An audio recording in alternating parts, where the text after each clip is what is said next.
खौराङाव फोसावनो लादों दा हेडलाइन निउज। दुलाराय बर' फरायसा आफादा मैखोम बर' ओनसोल जौगानायनि थाखाय फसंथान गायसननो एबसुआ एनआरएलजों सावरायदों। बड'लेण्ड सोमावसारनायाव मुंख्लं जानाय एनडिएफबिनि मुस्लिम हारिनि आली बादशाहनि नखराबो चेकखौ मोननानै गोजोननाय फोरमायदों।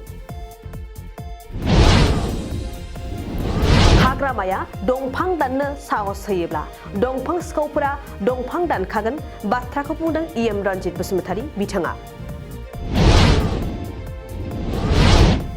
प्रमद बर'नि दैदेननाय बिटिआर सरकारा थांनाय 2 बोसोराव सा 2511 साख्रि होबाय।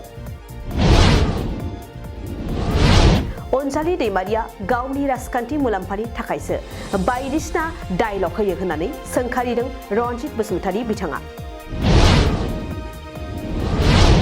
बिजिनियाव लुफुंजानो गोनां एडिसिआइ अफिस बिल्डिंनि गिबि खुन्थियाखौ गायसनबाय। क'क्राझार जिल्ला एक्स सार्भिसमेन एस'सिएशना धरना होयो। एमएलए लरेन्स इस्लारिया गासै सा 400 फरायसाफोरनो सीएम रिलिफ फान्डनि चेक होदों। गा14थि बोसोरारि जथुम्मा कार्बि आंलं जिल्ला बर' गामि बोराइ आफादनि थान्दै मेला जोबनानै थांबाय। रायजोनि केबिनेट मेलनि गेजेरजों अदालगुरि जिल्ला जौगानायनि गोबां बिथांखि फोसावनाय जायो। अदालगुरिनि बुथियासां साहा बागानाव मन्त्रि रन्जित दास बिथाङा एक्सारसाइज खालामनाया ससियेल मिडियाफोराव गोबां गोसारदों। दिनैनि दा हेडलाइन निउसआ एसेनोसै, गोजोन्थों।